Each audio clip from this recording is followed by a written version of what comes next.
سلام، به پایان سال 93 داریم نزدیک میشیم و که یک نگاهی به دخل و خرج ولایت توی این سال بندازیم. راستی شعار امسال عظما چی بود؟ در نگاه به سال 93 اونچه که به نظر این حقیر مهمتر از همه است دو مسئله است. یک مسئله همین مسئله اقتصاد است و دیگری مسئله فرهنگ. لذا من شعار امسال رو این قرار دادم: اقتصاد و فرهنگ با عزم ملی و مدیریت جهادی. بله، اقتصاد که معرف حضور همه بینندگان هست، یعنی اون که در اوج شکوفایی اصلا ترکونده.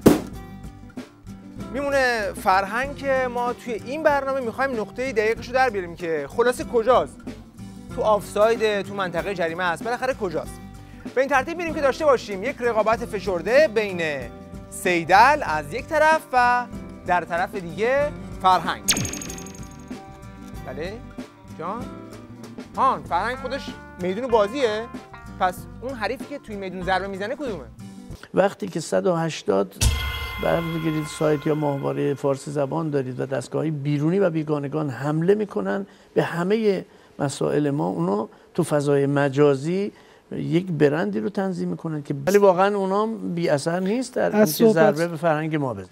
بله، پس در یک طرف عضوا رو داریم و در طرف دیگه اونی که ضربه میزنه، یعنی دشمنی به اسم ماهواره. از ماهواره زده زندگیمونو پاشونده، دیشه ماهواره ما رو زیر علم میخوابونده، دل عظما رو مثل کپسول گاز ترکونده. حالا یک سوال کارشناسی، فرق الان با دوران قبل از انقلاب که ماهواره نبود چیه؟ چون ماهواره که همش 4 تا تیکه آهنه دیگه، چطوری اینا رو زیر LMB خوابونده؟ دل عظما رو چطوری مثل کپسول گاز ترکونده؟ مثل کپسول گاز ترکونده. ما قبل از انقلاب یک جریان مؤثر و پر شتابی داشتیم که ملت رو به سمت مسجدها بکشونه. الان به 1001 دلیل که جای بحثش اینجا نیست و هممون هم میدونیم اون جریان دیگه اون قدرت رو نداره. خب اونو باید افکتی براش کرد.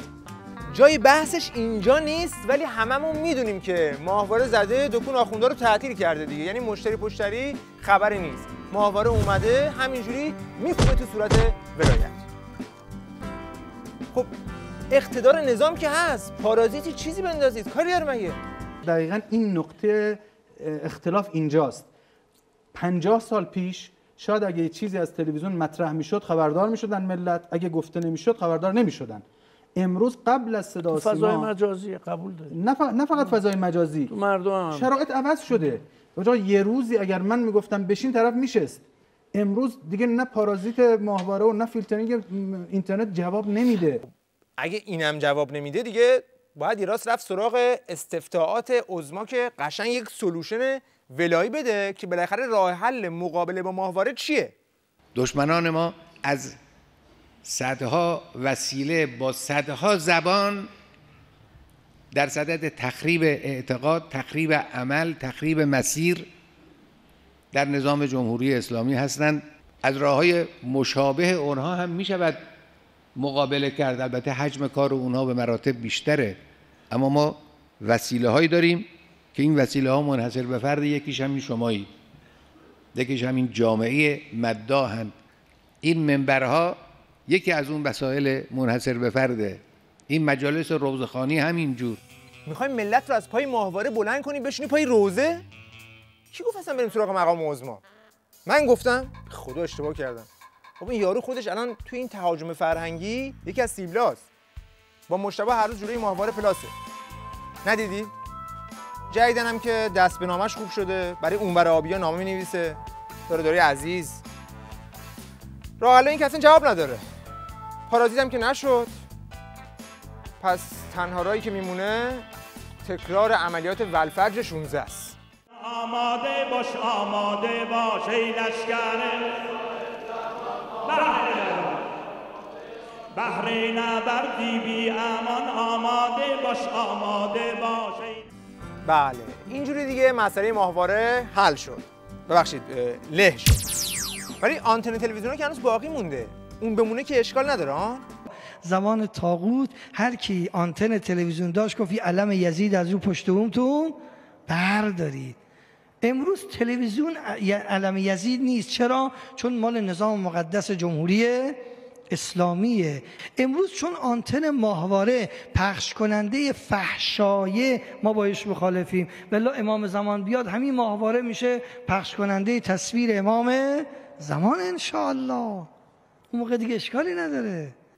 بله پس الان آنتن تلویزیون اشکال نداره. حالا دیگه تیوی ریش و یه گله آخوند که تو هر کانالی بری یکیشون داره فک بی‌مورد میزنه. اینم نظر یک بیننده تیوی ریش. ماهواره به نظر من چیز بدیه. میگم همش دنبال این بودم که ببینم لذتش چیه. هیچ لذتی هم نداره. به نظرم برنامه خود تلویزیون بهتر از ماهواره است. عجب. سوالی که پیش میاد فقط اینه که این طرفدار پر و پا قرص تیوی ریش چرا تو زندان به این نتیجه رسیده؟ حالا راستی بیرون زندان چطوره؟ تو کوچه ها، خیابون، تو تاکسی، جوونای اونجا چطور؟ برای اونا هم تلویزیون ولی فقیه بهتر از ماهواره است؟ واقعا مسئولین فرهنگی ما به اون خانومی که داره تو خیابون تاکسی سوار میشه، اون جوونی که داره سایت فلان میبینه، اون شبکه ماهواره میبینه، چه نسبتی دارن؟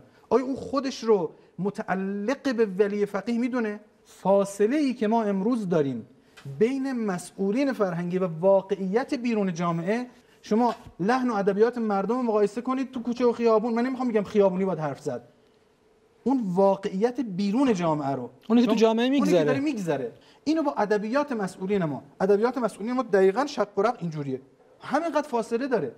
آقا اصلا از این مردم کوچه و خیابون آبی برای مقام عظما گرم نمیشه. طلبه ها رو بچسبید، همینا رو داشته باشید که از دست ندید. الان در مشهد دارن طلبه هایی رو تربیت میکنن، بعضی جریان ها که اینا فردا همون کسانی هستند که جلوی امام و مبارزات اسلامی بیستند. من دیدم اینجور طلبه ها رو تو همین مشهد دیدمشون. اینا پای ماهواره ها میشینن، پای صحبت امام نمیشینن. پای صحبت امام نمیشینن؟ طلبه پای صحبت امام نمیشینه؟ آقا پس یه اتفاقی داره تو این کشور میفته. یه اتفاقی داره تو این کشور میفته آجا. نماینده مجلس ما متهم میشه که پول گرفته از آقای معاون اول دولت قبل، تکذیب نمیکنه، به طور ضمنی هم تایید میکنه. یه اتفاقی داره میفته. من میگم ارزش هایی که داره عوض میشه. چی شد؟ کی داره این کارو میکنه؟ کی داره ارزش ها رو عوض میکنه؟ آقا اون ریموت کنترل بذار زمین. اون ریموت کنترل بذار زمین. اصلا این ماهواره رو کی برداشت آورد تو جمهوری اسلامی که حالا داره همه ارزش ها رو عوض میکنه؟ این شبکه‌های ماهواره‌ای که تو خانه‌های ما به دست خودمون در برابر موشک نظامی دشمن فریاد مرگ دادیم، مرگ بر دشمن، مرگ بر اسرائیل گفتیم، اما موشک‌های فرهنگیشون رو پول دادیم، خریدیم، تو خانه‌هامون آوردیم. و وقتی پول دادی، خربوزه خریدی، نشستی پای ماهواره خوردی، خب حالا باید پای لردش هم بشینی دیگه. لردش چیه؟ لردش همینه که آخوند باشی، کنار خیابون بالبال هم بزنی، برات بوق هم نمیزنن. من کنار خیابون ماشینم خراب میشه، کسی وا نمیسته جلوی من.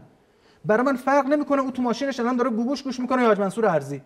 وقتی من با زن و بچم کنار خیابون وایسادم اعتنا به من نمیکنه، یعنی ارزشی تو جامعه داره به هم میریزه. بله. دیگه چی بگیم ما؟ حالا خوب مقام عظما شعار امسال گذاشته بود اقتصاد و فرهنگ.